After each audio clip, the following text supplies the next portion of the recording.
The city beautiful. ये नाम सुनते ही जहन में एक ही शहर आता है ना? चंडीगढ़। आज हम भारत के इसी खूबसूरत और सुनियोजित शहर की कहानी में गहराई से उतरेंगे। तो चलिए इस अनोखे शहर के सफर को शुरू करते हैं। और देखिए, इसकी पहचान ही है भारत के सबसे साफ सुथरे, हरे भरे और वेल ऑर्गेनाइज्ड शहरों में से एक होना। मतलब यहाँ के चौड़े रास्ते, बड़े बड़े पार्क और मॉडर्न आर्किटेक्चर, ये सब मिलकर इसे सच में एक बहुत ही खास जगह बना देते हैं। तो आज के सफर में हम क्या क्या जानने वाले हैं? सबसे पहले तो शहर का एक इंट्रोडक्शन, फिर देखेंगे कि ये नियोजित शहर बना कैसे, इसकी ज्योग्राफी और नेचर को समझेंगे, यहाँ के लोगों के बारे में जानेंगे और आखिर में देखेंगे कि आज का मॉडर्न चंडीगढ़ कैसे धड़कता है।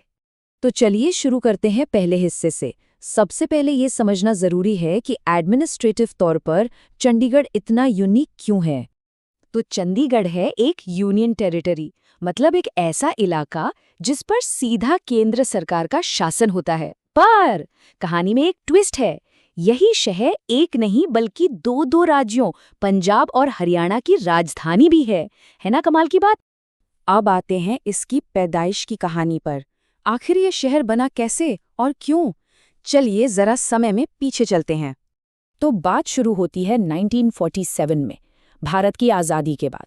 पंजाब को एक नई राजधानी की ज़रूरत थी और इसी ज़रूरत से 1952 में जन्म हुआ चंडीगढ़ का।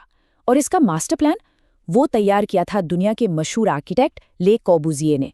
उन्होंने ही पूरे शहर को करीने से सेक्टर्स में बांटा था। लेकिन ये सिर्फ एक और राजधानी बनाने की बात नहीं थी।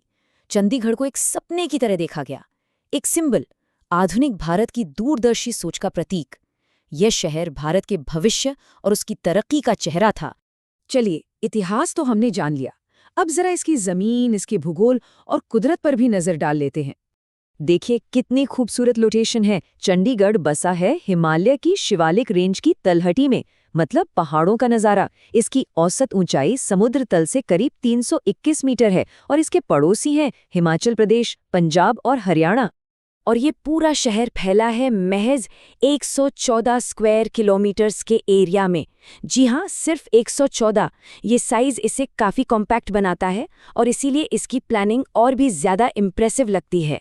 यहाँ एक बड़ी दिलचस्प बात है, एरिया के हिसाब से ये भारत के सबसे छोटे केंद्र शासित प्रदेशों में से है, लेकिन आबादी के घनत्व यानी पॉपुलेशन डेंसिटी के मामले में काफ़ी आगे है। और ये दिखाता है कि यहाँ की अर्बन प्लानिंग कितनी ज़बरदस्त है। अच्छा, शहर तो इमारतों और सड़कों से ही नहीं बनता, असली जान तो उसके लोगों से होती है। तो चलिए अब मिलते हैं चंडीगढ़ के लोगों से, मतलब यहाँ की डेमोग्राफिक्स को समझते हैं। 2011 के सेंसस में यहाँ की आबादी थी करीब 10.5 लाख, लेकिन अब 2024 के अनुमान के हिसाब से ये आंकड़ा बढ़कर लगभग 12 लाख तक पहुँच चुका है। अब बात करते हैं सेक्स रेशियो की। 2011 के आंकड़ों के मुताबिक चंडीगढ़ में हर 1000 पुरुषों पर 818 महिलाएं थीं। ये नंबर नेशनल एवरेज से कम है और ये एक ऐसा आंकड़ा है जो शहर के सामाजिक ताने बाने पर हमें सोचने पर मजबूर जरूर करता है। लेकिन अब एक अच्छी खबर, एजुकेशन के मामले में चंडीगढ़ जबरदस्त है। यहाँ की लिटरेसी रेट है 86.43%, जबकि देश का औसत है 74.04%। मतलब काफी आगे। ये शहर की तरक्की का एक बहुत बड़ा सबूत है। धर्म की बात करें तो यहाँ भी काफी डाइवर्सिटी देखने को मिलती है। करीब 80.78% आबादी हिंदू है, 13.11% सिख और 4.87% मुस्लिम है। ये दिखाता है कि यहाँ एक मिला जुला कल्चर है। तो चलिए अब इस सफर के आखिरी पड़ाव पर चलते हैं और महसूस करते हैं मॉडर्न चंडीगढ़ की धड़कन को। देखते हैं कि आज ये शहर कैसे चलता है। आज चंडीगढ़ की इकोनॉमी का इंजन कई चीज़ों से चलता है। इंफॉर्मेशन टेक्नोलॉजी यानी आईटी, टूरिज्म और ट्रेड एंड कॉमर्स, ये वो मेन सेक्टर्स हैं जो शहर की ग्रोथ को रफ्तार दे रहे हैं। और एडमिनिस्ट्रेशन वो कैसे चलता है? तो देखिए, एक एडमिनिस्ट्रेटर होते हैं जिन्हें सेंटर अपॉइंट करता है और साथ में शहर के लोकल मामलों को देखने के लिए म्युनिसिपल कॉरपोरेशन ऑफ चंडीगढ़ भी है। तो कुल मिलाकर चंडीगढ़ सिर्फ एक शहर नहीं, एक आइडिया है। एक ऐसा आइडिया जो मॉडर्निटी, प्लानिंग और नेचर के बीच बैलेंस बनाता है।